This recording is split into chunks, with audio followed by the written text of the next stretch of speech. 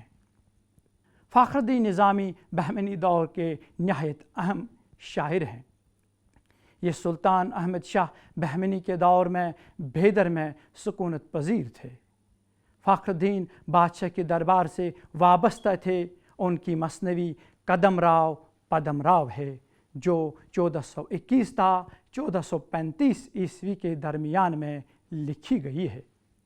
قدم راؤ پدم راؤ کو اردو کی پہلی مثنوی کہا جاتا ہے۔ اس مثنوی کا موضوع عشق و عاشقی کی ایک طویل داستان ہے۔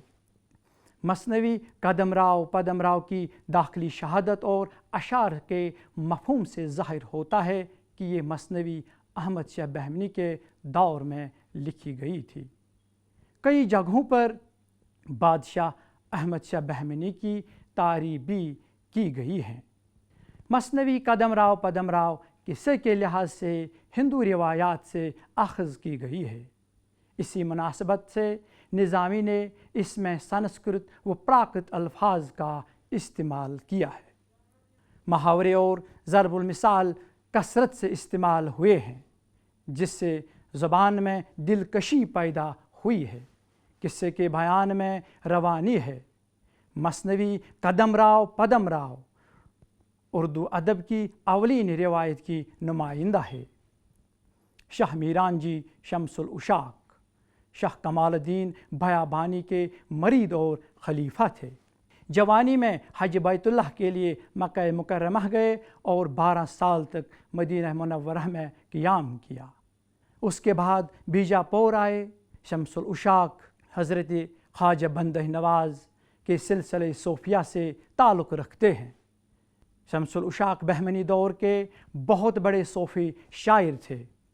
اپنے بزرگوں کی طرح انہوں نے بھی درس و تدریس اور تصنیف و تالیف کے لیے دکنی زبان کا استعمال اور انتخاب کیا۔ میران جی کی شاعری کا موضوع تصوف ہے اور وہ شاعری کو عوام کی تلقین اور اپنے مریدوں کی ہدایت کے لیے استعمال کرتے تھے۔ اس سلسلے میں ان کی 3 مثنویاں خوش نامہ، خوش نغز اور شہادت التحقیق اہمیت کی حامل ہے۔ ان کی تصانیف کی زبان بہت صاف اور سادہ ہے۔ نثر میں بھی ان کی مشہور تصنیف شرح مرغوب القلوب اہمیت کی حامل ہے۔ سید شاہ اشرف بیابانی کا شمار بہمنی دور کے نامور اور با کمال شاعروں میں ہوتا ہے۔ ان کی 3 تصانیف ہیں اور تینوں مثنویوں کی حیت میں ہیں۔ ان کے نام لازم المتعدی، واحد باری اور نوسرہار ہیں۔ ان میں نوسرہار کو سب سے زیادہ شہرت حاصل ہوئی۔ نوسرہار مثنوی کی حیت میں لکھا گیا مرثیہ ہے۔ یہ ایک طویل مثنوی ہے جس کے اشعار کی تعداد 1800 ہے۔ یہ مثنوی 9 ابواب پر مشتمل ہے۔ ہر ایک باب ایک انمول ہار کی حیثیت رکھتا ہے۔ اس زمانے کے دستور کے مطابق ابواب کے عنوان فارسی زبان میں لکھے گئے ہیں۔ اس مثنوی کا موضوع واقعہ کربلا ہے۔ اس میں واقعہ کربلا کی برگزیدہ ہستیوں کے لباس، رسم و رواج، ان کے مزاج و کردار کو ہندوستانی رنگ میں پیش کیا گیا ہے۔ مذکورہ بالا شعراء کے علاوہ اس دور کے دیگر شعراء میں قطب الدین قادری، سید عبداللہ حسینی، مشتاق، لطفی وغیرہ کے نام بھی ملتے ہیں۔ اول الذکر نے ایک مثنوی پرت نامہ کے علاوہ چند غزلیں بھی اپنی یادگار چھوڑی ہیں، اور آخر الذکر شاعروں کے چند قصائد اور غزلیں ملتی ہیں۔ بہمنی دور اردو ادب کی تاریخ میں اس لیے اہمیت رکھتا ہے کہ اس عہد میں دکنی زبان و ادب کو ایسی مستحکم بنیادیں فراہم ہو گئی تھیں جن کی وجہ سے بعد میں ان بنیادوں پر اردو شعر و ادب کی شاندار عمارتیں کھڑی کی گئیں۔ 15ویں صدی عیسوی کے اواخر میں بہمنی سلطنت کے زوال کے بعد دکن میں جو 5 نئی اور خود مختار سلطنتیں قائم ہوئی، ان میں بیجاپور میں عادل شاہی سلطنت اور گولکنڈہ کی قطب شاہی سلطنت نے اردو زبان و ادب کی ترقی میں بڑا حصہ لیا۔ عادل شاہی سلطنت کی بنیاد یوسف عادل شاہ نے 1490 عیسوی میں ڈالی۔ یہ حکومت تقریباً 195 سال تک قائم رہی اور 9 بادشاہ یک کے بعد دیگرے حکومت کرتے رہے۔ یوسف عادل شاہ نہ صرف فنون لطیفہ کا اچھا مذاق رکھتا تھا بلکہ خود بھی فارسی زبان میں شعر کہتا تھا۔ فارسی اور ترقی پر اس سے عبور حاصل تھا۔ اس کے دور حکومت میں کئی قلعے اور خوبصورت عمارتیں تعمیر ہوئیں۔ 1510 عیسوی میں جب ان کا انتقال ہوا تو اس کا بیٹا اسماعیل عادل شاہ تخت نشین ہوا۔ اس نے تقریباً 25 سال تک حکمرانی کی۔ یہ بھی اپنے والد کی طرح علم دوست، عالموں کا قدردان اور شعر و سخن کا دل دادا تھا۔ خود بھی شاعر تھا اور وفائی تخلص کرتا تھا۔ اسماعیل عادل شاہ کی وفات کے بعد ان کے فرزند ابراہیم عادل شاہ بیجاپور کے تیسرے بادشاہ کی حیثیت سے تخت نشین ہوا۔ اگرچہ وہ خود شاعر نہیں تھا لیکن اپنے آباء و اجداد کی طرف ذوق علم و ادب سے بہرہ مند تھا۔ اس کے عہد کا ایک اہم کارنامہ فارسی کے بجائے دکنی کو دفتری زبان قرار دینا تھا۔ اس کے دور میں بیجاپور علم و ادب، موسیقی اور صناعی کا ایک مرکز بن گیا تھا۔ ابراہیم عادل شاہ کے بعد ان کا بیٹا علی عادل شاہ تخت نشین ہوا۔ اس کے عہد میں علم و ادب کی بڑی سرپرستی ہوئی۔ اس نے خاندانی روایات کی پاسداری کی اور فنون لطیفہ بالخصوص موسیقی کی قدردانی میں کوئی دقیقہ اٹھا نہیں رکھا۔ علی عادل شاہ کے بعد ان کا بھتیجا ابراہیم عادل شاہ ثانی 1580 عیسوی میں اس کا جانشین ہوا۔ اس کا شمار جلیل القدر حکمرانوں میں ہوتا ہے۔ وہ مغل بادشاہ شہنشاہ اکبر اور گولکنڈہ کے 5ویں حکمران محمد قلی قطب شاہ کا ہم اثر تھا۔ وہ نہ صرف علماء اور شعراء کا قدردان تھا بلکہ خود بھی ایک بلند پایہ شاعر تھا۔ اس کو ہندوستانی موسیقی میں کمال حاصل تھا۔ موسیقی میں اپنی مہارت اور کمال کی وجہ سے جگت گرو کہلاتا تھا، اور اس موضوع پر دکنی اردو میں ایک کتاب نورس اپنی یادگار چھوڑی ہے۔ یہ کتاب بنیادی طور پر راگ راگنیوں سے متعلق ہے۔ کتاب نورس کے مطالعے سے پتہ چلتا ہے کہ اس کی زبان اس عہد کے مروجہ دکنی سے مختلف ہے۔ اس میں سنسکرت اور برج بھاشا وغیرہ کے الفاظ کا کثرت سے استعمال کیا گیا ہے۔ اس دور کے شعراء و ادباء میں شاہ برہان الدین جانم، حسن شوقی، نصرتی، شاہی، امین الدین ایلا، رستمی اور ہاشمی کے نام قابل ذکر ہیں۔ اس دور کے مشہور ادیب و شاعر شاہ برہان الدین جانم شاہ میران جی شمس العشاق کے فرزند اور خلیفہ تھے۔ وہ اپنے دور کے بڑے بزرگ مانے جاتے تھے اور تصوف و معرفت کے مسائل پیش کرتے تھے۔ ان کی تصنیف ارشاد نامہ ہے۔ یہ ایک طویل مثنوی ہے۔ اس میں حمد و نعت اور اپنے پیر و مرشد اور والد شاہ میران جی شمس العشاق کی مدح ہے۔ اس کے علاوہ کلمۃ الحقائق، وصیۃ الہادی، حجت البقاء وغیرہ ان کی تصانیف ہیں۔ کمال خان رستمی اس دور کے اہم شعراء میں شمار ہوتے ہیں۔ ان کی ایک طویل رزمیہ مثنوی خاور نامہ ہے جو 24,000 اشعار پر مشتمل ہے۔ اس میں حضرت علی کرم اللہ تعالی وجہہ کی مورخہ آرائیوں کے محیر العقول واقعات بیان کیے گئے ہیں جو سراسر فرضی ہیں۔ مثنوی کے ابتدائی ابواب روایتاً حمد و مناجات اور نعت کے لیے مختص ہیں۔ رستمی جو عادل شاہی دربار سے وابستہ تھے نے ملکہ ختیجہ سلطان شہر بانو کی فرمائش پر ابن حسان کی مثنوی خاور نامہ کا فارسی سے دکنی میں ترجمہ کیا۔ مقیمی ایران سے ابراہیم عادل شاہ کی تعریف سن کر بیجاپور آئے تھے۔ وہ فارسی کے شاعر تھے لیکن اردو سے متاثر ہو کر ایک مثنوی چندر بھدن و مہیار لکھی۔ یہ ایک عشقیہ داستان ہے جس میں ایک ہندو شہزادی چندر بھدن اور ایک مسلمان تاجر محی الدین مہیار کے عشق کی داستان ہے۔ حسن شوقی کا شمار قدیم دکنی کے باکمال غزل گو شعراء میں ہوتا ہے۔ غزلوں کے دیوان کے علاوہ 2 مثنویاں فتح نامہ نظام شاہ اور میزبانی نامہ ملتی ہے۔ فتح نامہ نظام شاہ دکنی اردو کی قدیم مثنوی ہے جو 624 اشعار پر مشتمل ہے۔ یہ اردو کی پہلی رزمیہ مثنوی ہے۔ اس میں نظام شاہ کو قصے کے ہیرو کی حیثیت سے پیش کرتے ہوئے اس کے دربار، جنگی مناظر اور میدانی کارزار کے ایسے معرکے پیش کیے گئے ہیں کہ واقعات آنکھوں کے سامنے متحرک نظر آتے ہیں۔ دوسری مثنوی میزبانی نامہ محمد عادل شاہ کی اس شادی کو موضوع بنایا ہے جو نواب مظفر خان کی لڑکی سے ہوئی تھی۔ اس مثنوی میں حسن شوقی نے محمد عادل شاہ کی خوبیوں کے ساتھ ساتھ اس کی سخن فہمی اور سخن پروری کی طرف بھی اشارے کیے ہیں۔ علی عادل شاہ ثانی 17 سال تخت نشین رہے۔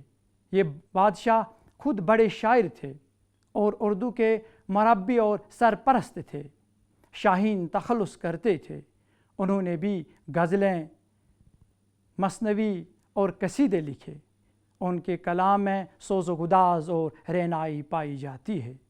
انہوں نے گیت بھی لکھے۔ ان کے دربار کے ملک الشعراء ملا نصرتی تھے۔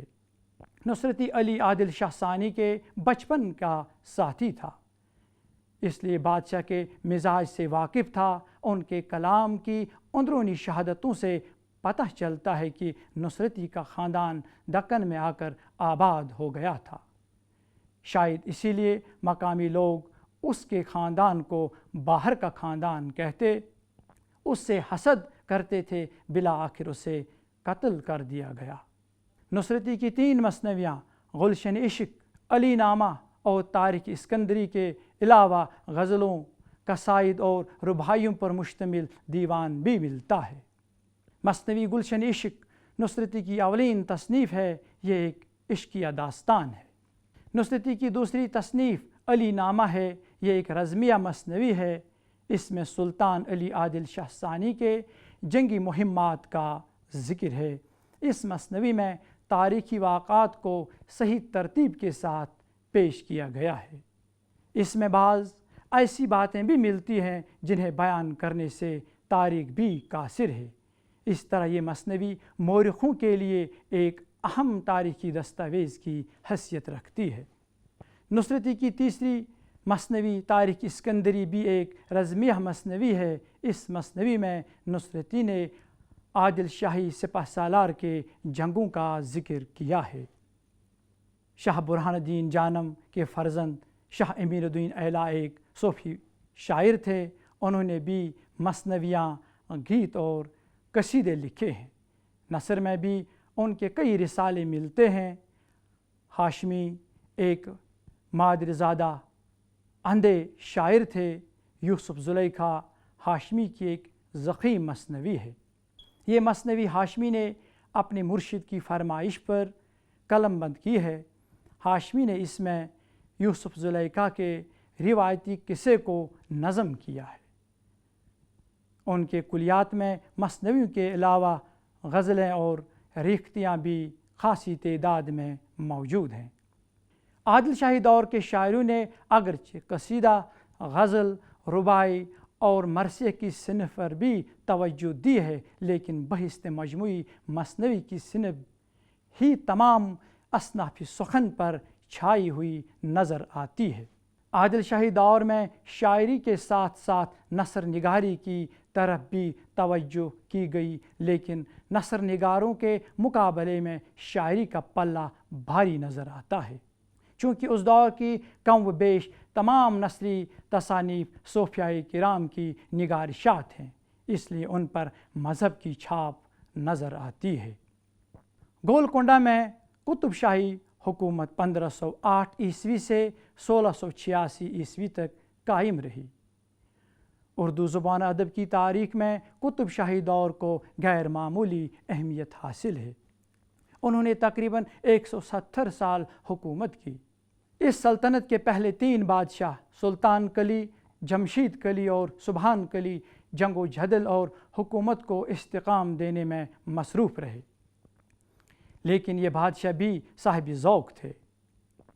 اس سلطنت کے چوتھے بادشاہ ابراہیم کلی قطب شاہ خود تو شاعر نہیں تھے، لیکن علم و فضل اور شعر و سخن کے دل دادا تھے، اور اس دور میں اردو زبان و ادب کا ایسا ماحول پیدا ہو گیا کہ اس نے کئی بڑے اردو شاعروں کو جنم دیا۔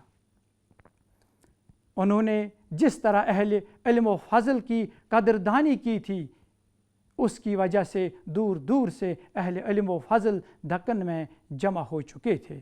ابراہیم قلی قطب شاہ کی وفات کے بعد گولکنڈہ کو ان کے فرزند محمد قلی قطب شاہ جیسا حکمران نصیب ہوا۔ محمد قلی قطب شاہ کا دور کئی اعتبار سے اہمیت کا حامل ہے۔ اس کا دور پرامن دور تھا۔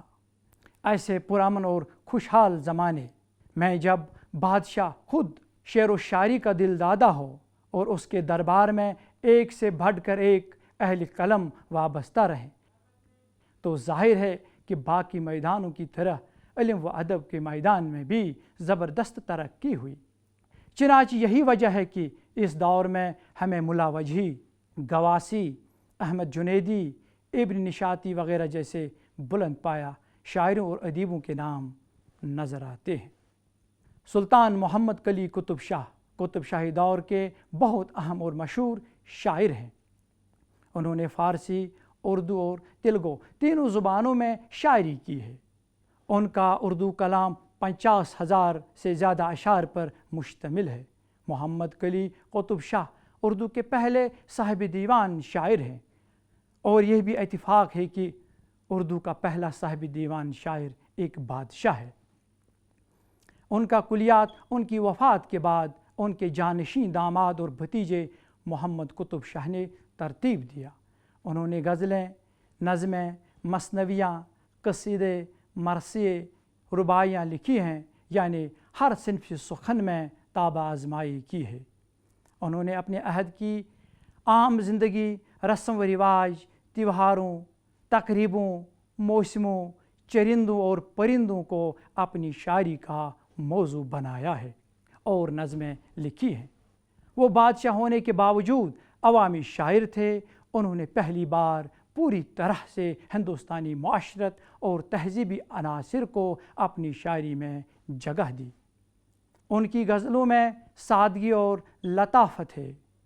عشقیہ مضامین، حسن پرستی اور فراق و وصال کے مضامین بھی پائے جاتے ہیں۔ اس دور میں قطب شاہی بادشاہوں کے علاوہ خواسی، وجہی، مقیمی، ابن نشاطی وغیرہ مشہور قلمکار گزرے ہیں۔ ملک الشعراء اسد اللہ وجہی قطب شاہی دور کا ایک عظیم المرتبہ شاعر اور باکمال نثر نگار ہی نہیں بلکہ اپنے عہد کا ایک بلند پایہ عالم، فلسفی اور حکیم بھی تھا۔ انہوں نے قطب شاہی خاندان کے 4 بادشاہوں کا زمانہ دیکھا۔ فارسی اور دکنی دونوں میں مہارت رکھتے تھے۔ انہوں نے 1609 عیسوی میں ایک مشہور مثنوی کتب مشتری لکھی جس میں انہوں نے محمد قلی قطب شاہ کا باغمتی کے ساتھ عشق کی داستان بیان کی ہے۔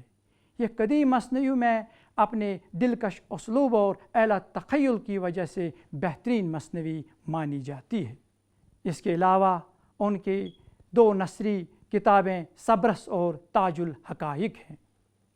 سبرس اردو نثر کی پہلی ادبی کتاب ہے۔ یہ تمثیلی انداز میں لکھی گئی داستان ہے۔ مضمون تو تصوف کا ہی ہے لیکن تمثیل اور استعارے کے پہرائے میں لکھی گئی ہے۔ گواسی قطب شاہی دور کے اہم شاعر تھے۔ سلطان عبداللہ قطب شاہ نے انہیں ملک الشعراء کا خطاب عطا کیا تھا۔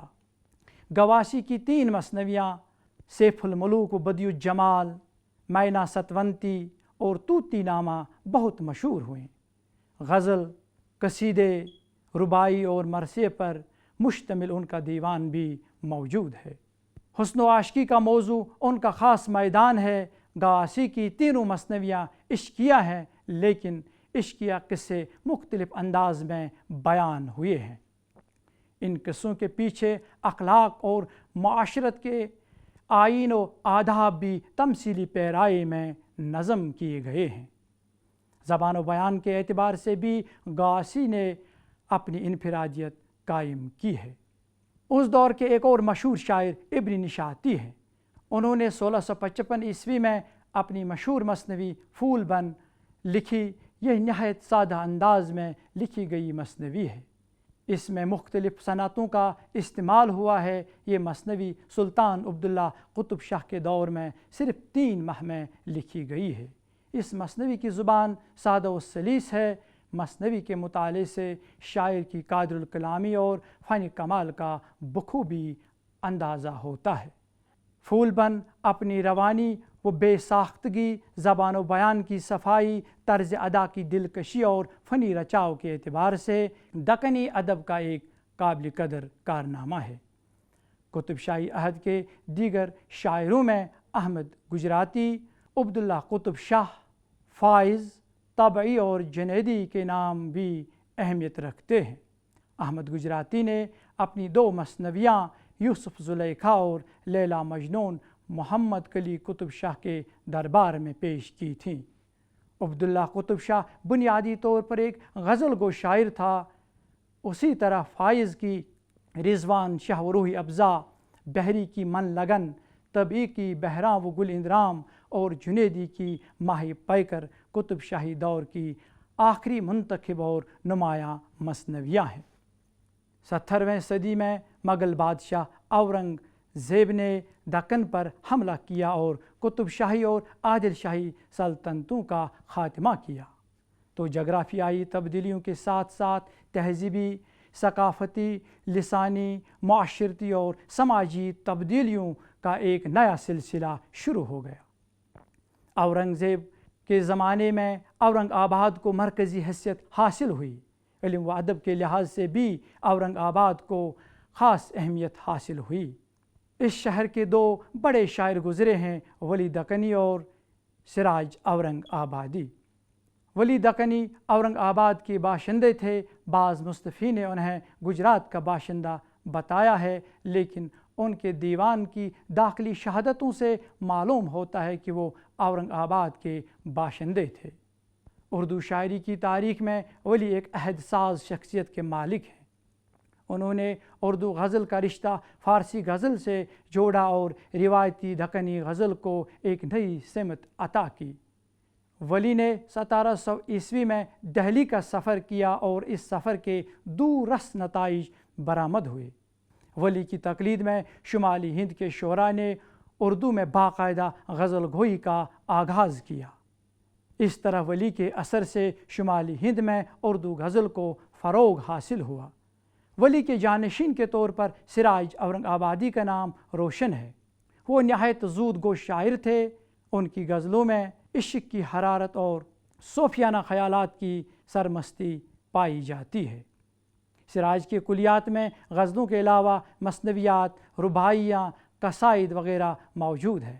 علاوہ ازیں ایک مثنوی بوستانی خیال بھی سراج اورنگ آبادی کی اہم تصنیف ہے، جس میں انہوں نے اپنی روداد عشق بیان کی ہے۔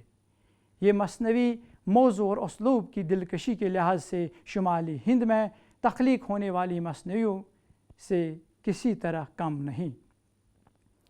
مغلیہ عہد میں دکن میں ولی اور سراج اورنگ آبادی کے علاوہ جن شعراء نے تخلیقی ادب کے سلسلے میں گراں قدر خدمات انجام دیے، ان میں شیخ داود، عاجز شاہ معظم حسینی، سید شاہ حسین ذوقی، وجدی شیخ محمد امین، ہاشم علی اور غضنفر کے نام اہم ہے۔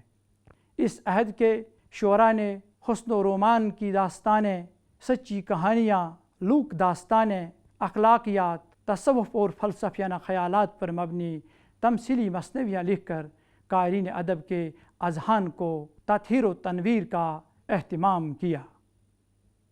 مجموعی اعتبار سے دیکھیں تو دکن سے شروع ہونے والی علم و ادب کی روشنی کے سفر نے پورے بر عظیم کو اپنی آب و تاب سے منور کر دیا۔ یہ بات روزی روشن کی طرح واضح ہے کہ دکن میں ہونے والی لسانی تجربات میں جہاں تہذیبی ارتقاء کو یقینی بنایا، وہاں حیات و کائنات کے اہم مسائل سے آگاہی کی صورت میں بھی سامنے آئی۔ تخلیق ادب کے وسیلے سے قارئین ادب کے شعور و بصیرت میں ایک انقلاب آ گیا، جس کے ثمرات سے نئی نسل آج بھی مستفید ہو رہی ہے۔ تاریخ ادب میں اس لسانی و تہذیبی ارتقاء کو ہمیشہ یاد رکھا جائے گا۔ عزیز طلباء، مجھے امید ہے کہ آج کے لیکچر سے آپ نے دکنی زبان و ادب کے ابتدائی نقوش کے بارے میں کم کہو واقفیت حاصل کی ہوگی۔ آئندہ کسی اور موضوع کو لے کر آپ کے سامنے حاضر ہوں گے۔ جب تک کے لیے خدا حافظ و ناصر۔